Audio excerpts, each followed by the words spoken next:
Seguís escuchando Todos a la Cueva en Radio EXA.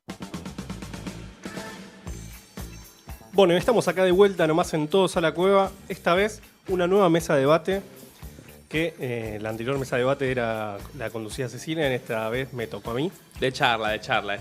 Mesa de debate y charla. Pensamos todo lo más o menos. Estamos tranquilos, yo recién me comí una facturita, así que estoy chocho. Así que, bueno, empezamos a hablar sobre lo que es reforma tributaria, y un poco que está anclado con lo que es la reforma previsional. Tenemos a Clara Rasu en el piso, que ella es economista, investigadora y docente. ¿Me faltó algún laurel más? No, estamos perfectos. Y nos va a acompañar entonces Emiliano De Lucci, que justamente es nuestro columnista de economía política. Y vamos a charlar más o menos de qué se trata esto de la reforma tributaria y la reforma previsional. Nosotros, por lo menos lo que estuvimos hablando en un principio, es que notamos que está todo bastante relacionado, ¿no? Esto que es las tres reformas, justamente la reforma laboral, la reforma tributaria y la reforma previsional. Quizás estén más aparentadas lo que es la reforma tributaria con la previsional, pero dentro de las negociaciones parecería que están negociando todos los sectores en eso. No sé cómo lo ves vos, Clara. Es un paquete que tiene un solo objetivo, que es disminuir el déficit fiscal.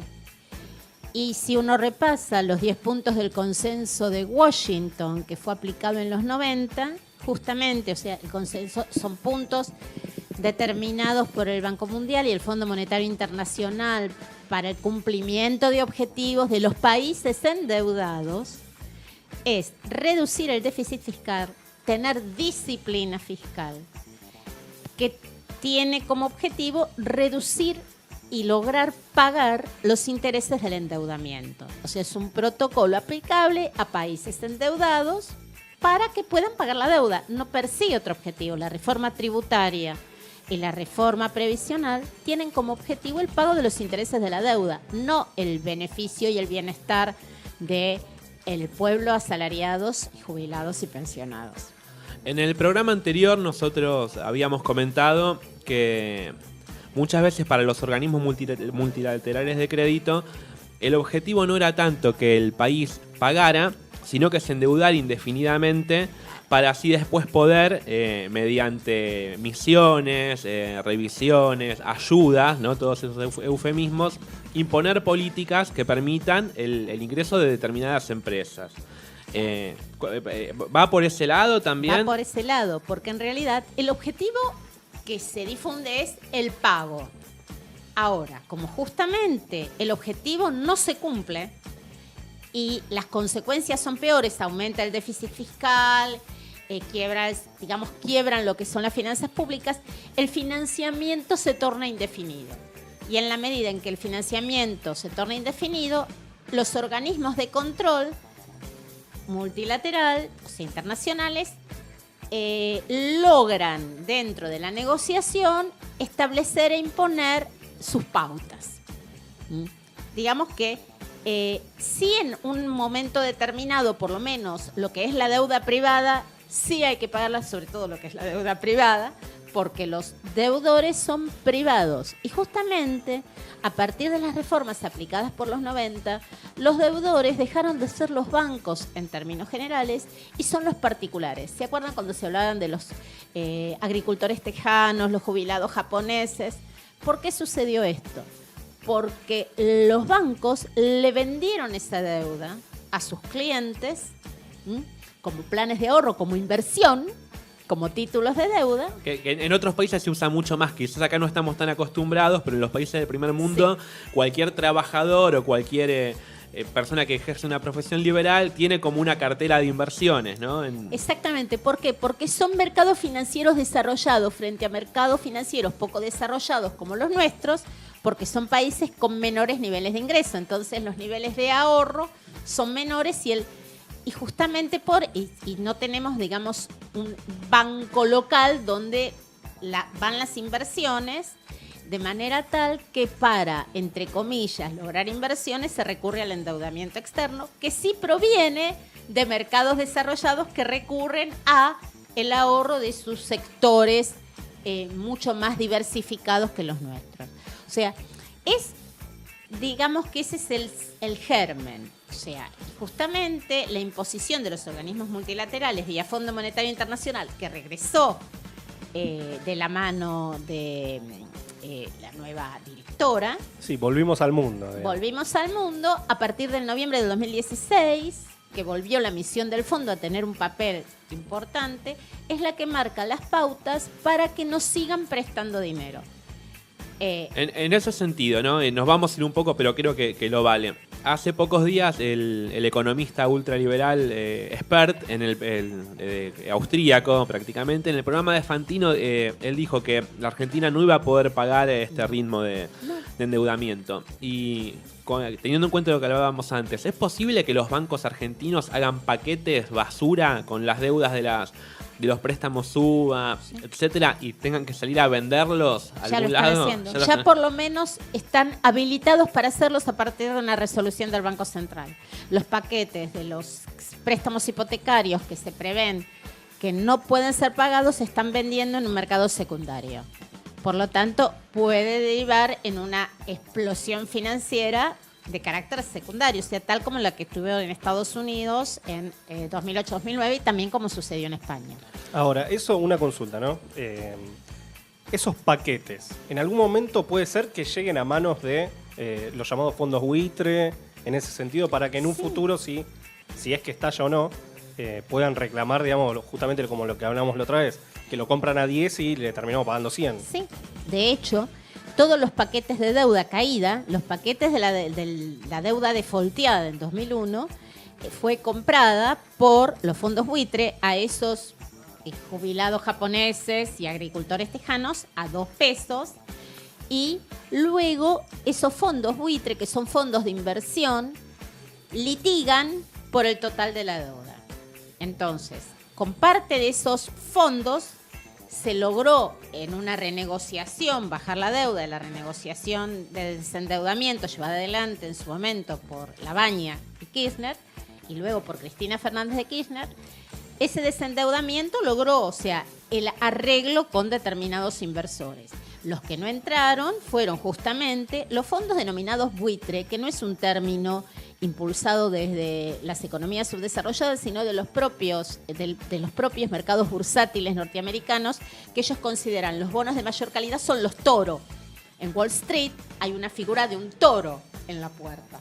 Y los buitres justamente son los que comen carroña, son los que compran deudas defaulteadas, ya sea de países o de empresas, para luego litigar por el total. Y fueron los que se pagaron en diciembre de 2015.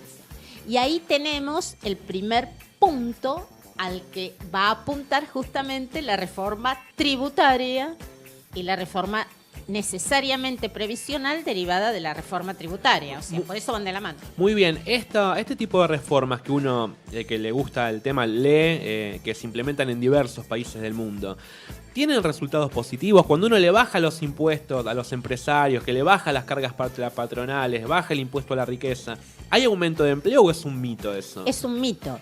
¿Por qué? Porque uno tiene que pensar, cuando yo bajo los impuestos a sectores que tienen mayores ingresos, esos impuestos rebajados no van a la inversión, van a la rentabilidad. En un país donde hay una fuerte tendencia a la rentabilidad y donde tenés una tasa de interés que ronda el 30%, no hay inversión productiva, solo es especulativa. Entonces, si yo aumento la posibilidad de rentabilidad de los sectores que más ganancias acumulan, sectores empresarios y demás, eso no va a la generación de empleo, va a una inversión de carácter especulativo que tiene menos costo, más rentabilidad y por lo tanto no deriva en un aumento del empleo. Porque hay algo que no hay que perder de vista. El mercado de trabajo es un mercado que llamamos de demanda derivada. ¿Qué es esto? En economía hablamos de demanda de bienes y servicios. Es la demanda de bienes y servicios la que genera empleo. Entonces, los empresarios demandan trabajadores cuando lo que producen lo pueden vender. Y lo que producen lo pueden vender si las personas tienen dinero e ingresos. O sea, ¿yo cómo creo trabajo? Simplemente estimulando la demanda agregada de bienes y servicios. Exactamente. No el mercado laboral. Un empleador no toma trabajadores porque les puede pagar menos. Toma empleadores si lo que produce ese trabajador le genera una rentabilidad superior y lo puede vender en el mercado. En ese sentido, en un país como el nuestro, donde las principales exportaciones, digamos, o los principales los sectores que dejan más alta rentabilidad están más ligados al mercado externo que al interno. ¿Cómo funciona esto? Porque es posible que un mercado interno prácticamente destruido deje igualmente el funcionamiento correcto de determinados sectores de la economía que simplemente se enriquecen porque el producto que ellos venden es requerido por el exterior y de esta forma lo que consiguen es primero pagar menos impuestos, como vos decís, aumentar su margen de ganancia, pero ¿es viable? ¿Hasta dónde puede llegar la depresión del mercado interno en ese sentido? No es viable en la medida en que el sector externo perdió dinamismo. O sea, si bien fue el más favorecido durante este periodo, perdió dinamismo. Las exportaciones disminuyeron en relación a las importaciones que se abrieron y disminuyeron porque hay una crisis internacional que hace que los países no nos compren. Y no es que no nos compren porque somos caros, no nos compran porque tienen crisis. Entonces, nuestros ingresos por exportaciones disminuyeron. Junto con eso, también disminuyeron nuestros ingresos por el mercado interno. Por otro lado, las exportaciones. Nosotros tenemos ventajas comparativas en el sector agropecuario, pero el sector agropecuario genera menos empleo que el sector industrial. Entonces ahí no tenés un derrame en el empleo. Y sí tenés una concentración en el ingreso, porque además fueron los sectores beneficiados con rebajas de retenciones para que puedan ser más competitivos, con una devaluación para que puedan ser más competitivos. Lo que produjo un desfinanciamiento del Estado también, ¿no? Porque acá tenemos que ir juntando los bloques, ¿no? Apilando los bloques para darnos cuenta que la reforma impositiva, la reforma tributaria, viene por el lado de que el Estado se desfinancia fuerte al levantar las retenciones. Y por eso ellos dan el discurso de, bueno, vivíamos en una fantasía, éramos pobres y no nos habíamos dado cuenta, teníamos consumo de un país rico, porque en realidad lo que hay que compensar es el giro enorme de dinero fiscal que se hace a los sectores Ahora, concentrados. me pregunto algo, ¿no? En el sentido más político, más que económico. El gobierno está, obviamente quiere desfinanciar el Estado con todo esto, sí, pero dentro de 1 año y medio tiene elecciones presidenciales. Ahora, ¿con qué va a cubrir todo? Con endeudamiento. ¿Por qué?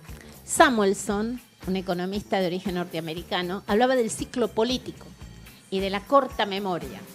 Entonces, poco tiempo antes de las elecciones, con ingresos que en este caso serían provenientes del endeudamiento, inyecto dinero en el mercado vía préstamos, que no son baratos, a los que no accede todo el mundo, pero que difundo como que son de fácil acceso a todo el mundo, y tengo un crecimiento del consumo en determinados sectores.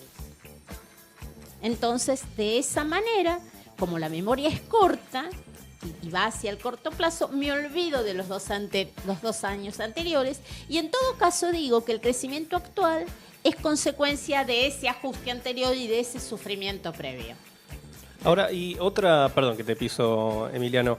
Yo me pregunto, el otro día estábamos hablando justamente el sábado pasado en donde Standard & Poor's nos había calificado como el segundo, claro, exactamente, en donde éramos muy proclives, digamos, a que cualquier error o cualquier demanda del sector externo nos podría, digamos, hacer impactar de alguna manera, como sí, el tequila, digamos, en su momento que lo vimos acá en los 90. Pero yo lo que me pregunto, ¿qué pasa si Estados Unidos aumenta la tasa y en vez de tomar deuda hacia nosotros, empiezan a ir a Estados Unidos? Fugan capitales. Y justamente ese es el riesgo.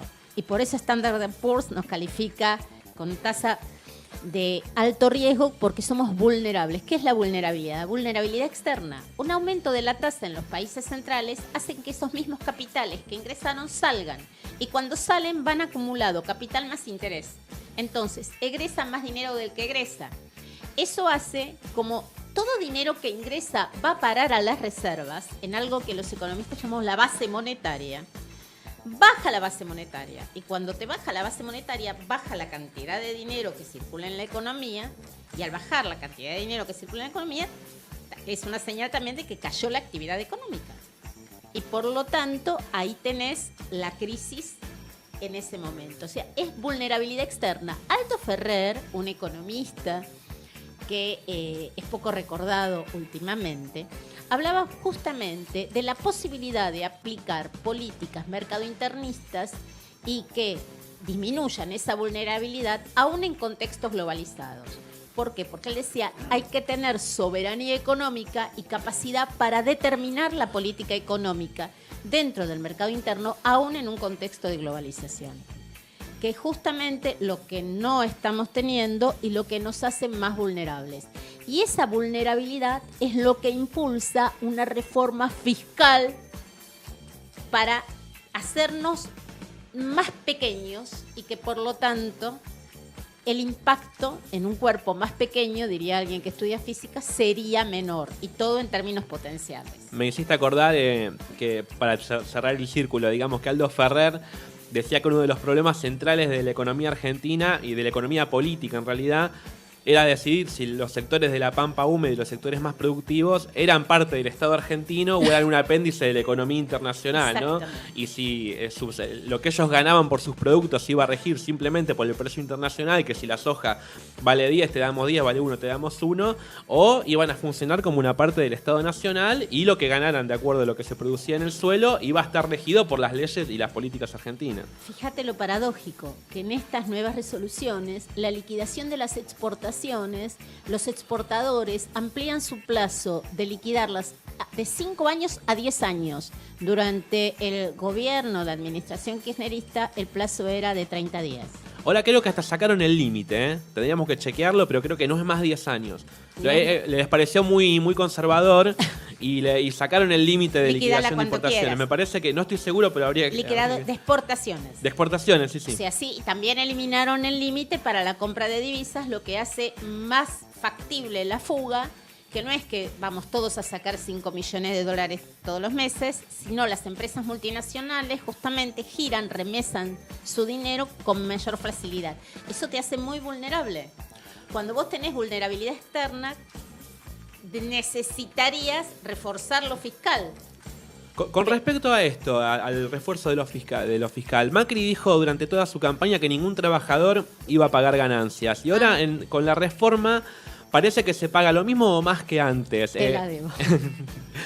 Sucede que estos agujeros que vos decías que había que tapar, se eligió que lo pague, que lo tape el sector de clase media acomodada, al que Macri supuestamente desde allí él recoge su mayor caudal de votos. Sí, el impuesto a las ganancias con la reforma que se hizo desde el gobierno de Cambiemos hace que los que pagaban más impuesto a las ganancias, digamos el tramo que va de 40.000 para arriba, paguen menos impuestos en términos absolutos, pero comenzaron a pagar quienes antes no pagaban ganancias en función de una restricción que había, que era hasta agosto, quienes habían percibido aumentos hasta agosto de 2013, los aumentos posteriores salariales no impactaban en el impuesto a las ganancias.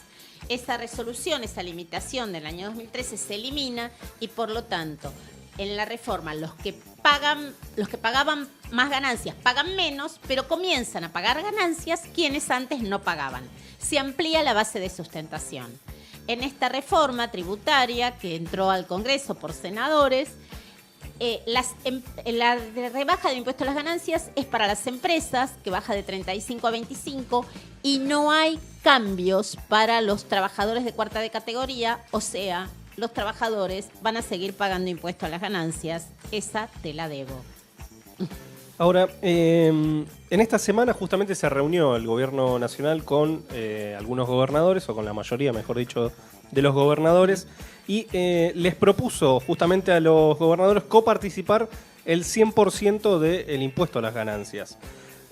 Con respecto a esto, leo los datos porque si no me los olvido. El 20% del total del impuesto a las ganancias va al ANSES en el día de hoy. Sí. Eso es una pérdida, por lo que analizamos en las cifras, de 111.000 millones de pesos. Ahora, si sacamos 111.000 millones de pesos, puede ser que lo que es la reforma previsional, que justamente como nombramos al principio del programa, contribuye a un ahorro, entre comillas, del Estado de 100.000 millones de pesos, se traslade, digamos, o sea, reduzco por un lado y gano por el otro.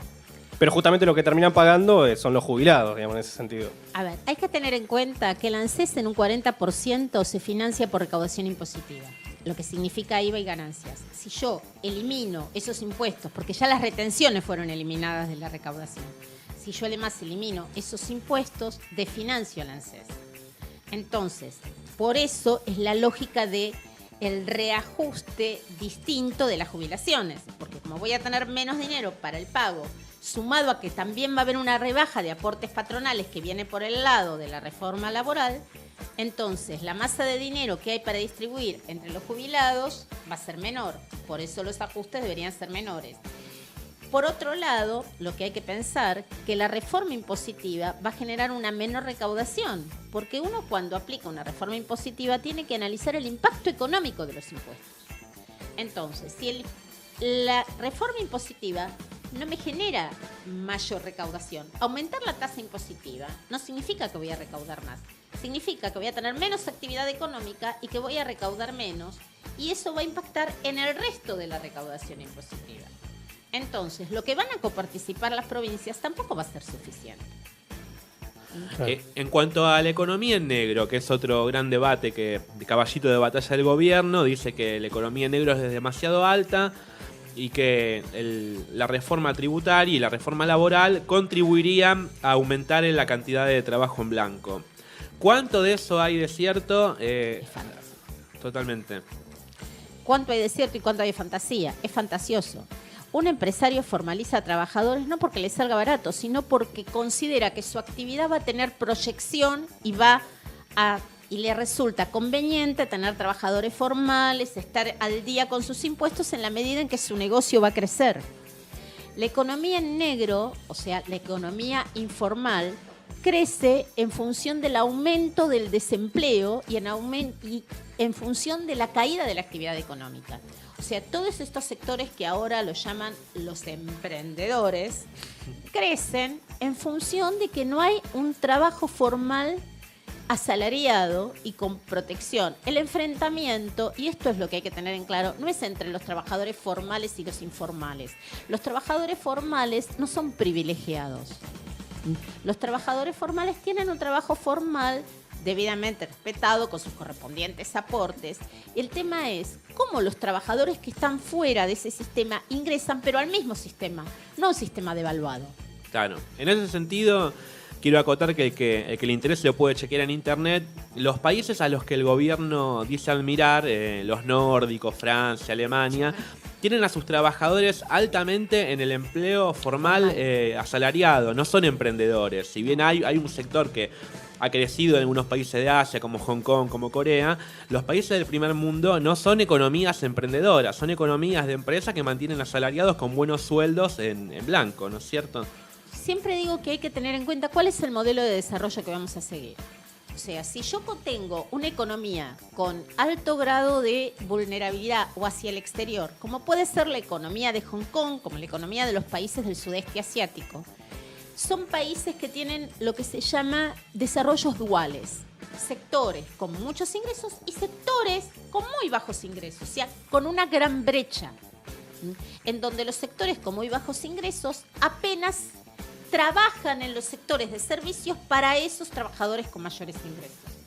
¿Ese es el desarrollo que queremos tener o el desarrollo de los nórdicos o de la misma Alemania y Francia, en donde hay sectores que tienen menos diferencial en la distribución de Claro, ingresos? donde no es necesario un subconsumo de una enorme masa de la población para lograr las cuentas positivas o los altos ingresos del otro sector. Porque tengamos en cuenta esto, como vos traías recién al debate, los países del sudeste asiático, muchos de ellos mantuvieron durante 20, 25 años dictaduras o gobiernos de corte muy autoritario que permitieron a base de represión tener una buena cantidad de la población en el subconsumo, lo que llevó, con políticas estatales muy direccionadas, no fue libre mercado, a tener después de 20, 25 años un desarrollo económico que parecía un milagro, pero no tenía un fundamento correcto, un fundamento aplicable. Magia. Nunca es magia, claro. Siempre hay políticas públicas y a mí me parece que en esta cuestión no se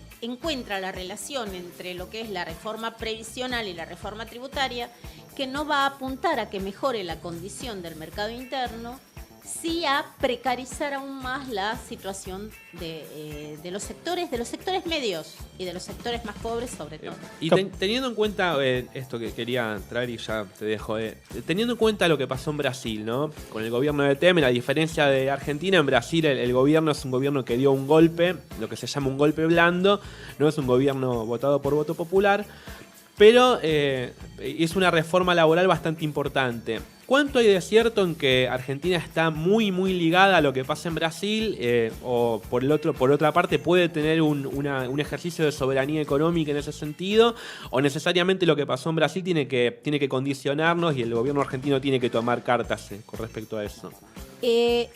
Sí, siguiendo a Ferrer, yo creo que hay márgenes de decisiones soberanas, independientemente que pertenezcamos a un bloque como es Mercosur o que vivamos en un mundo globalizado. ¿Por qué? O sea, nos basan, dice, bueno, como Brasil es más barato, las inversiones van a ir a Brasil y no van a venir acá, porque en Brasil hay más gente y entonces se venden más celulares y más autos, perdón, pero la distribución del ingreso en Brasil es mucho más desigual y el consumo que habría crecido en Brasil en función de las políticas populistas de Lula y Dilma, y por lo tanto no es así. O sea, los empresarios que dicen, bueno, me voy a invertir a Brasil porque ahí todo es más barato y pago menos salarios, tendrían que ver hacia qué mercado van a producir y cómo van a producir. Y nosotros tenemos margen para producir no en el mismo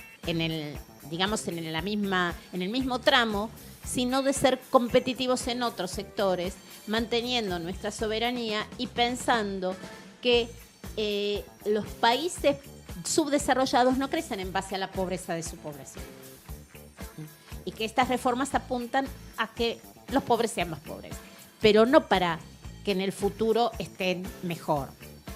O sea, ni la reforma previsional ni la reforma tributaria van a tener los resultados esperados o por lo menos promocionados por quienes las estimulan.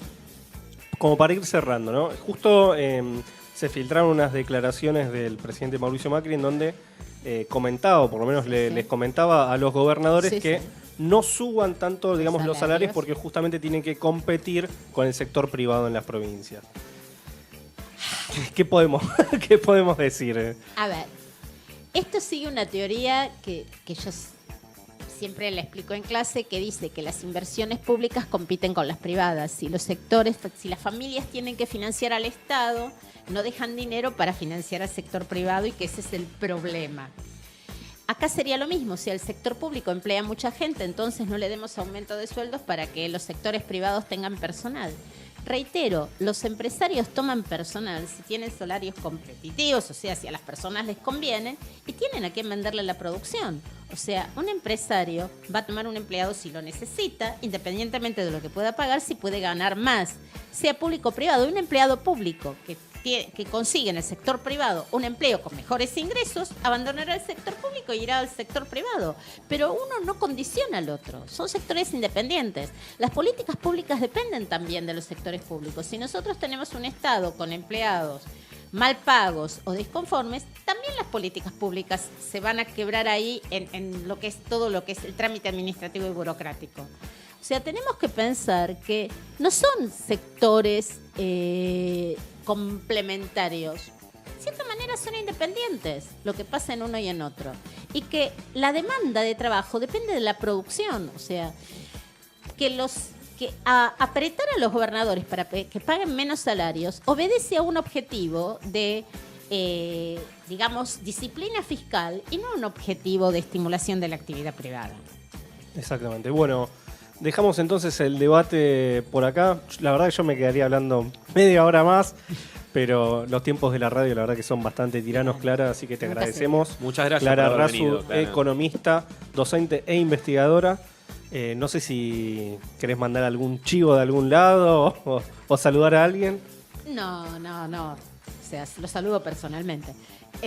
Pero más que nada, sí, un reconocimiento, porque en la Universidad Nacional de La Matanza, a pesar de todo lo que pasa, todo lo que dice, inauguró un polo tecnológico. Y más allá de todas las cuestiones políticas que lo pueden lograr, es importantísimo, sobre todo para nuestros estudiantes de ingeniería en la industria del software, que muchos abandonaban la carrera porque es un sector que tiene salarios competitivos y mucha demanda, y de esta manera van a poder desarrollar su carrera en paralelo con la actividad. productiva. Y sería muy importante que hubiera empresas que puedan instalarse en ese polo para hacer los desarrollos tecnológicos de la mano de ese sector público inteligente del que muchos hablan, pero pocos tienen conocimiento. Y me parece que en la universidad es el lugar donde se está apuntando a ese sector público inteligente. Bueno, esperemos que así sea. Bueno, te agradecemos, Clara, te agradecemos a vos también, Emiliano Gracias. Delucci. Y bueno, nos vamos entonces con un tema de Pearl Jam, Grave Ants.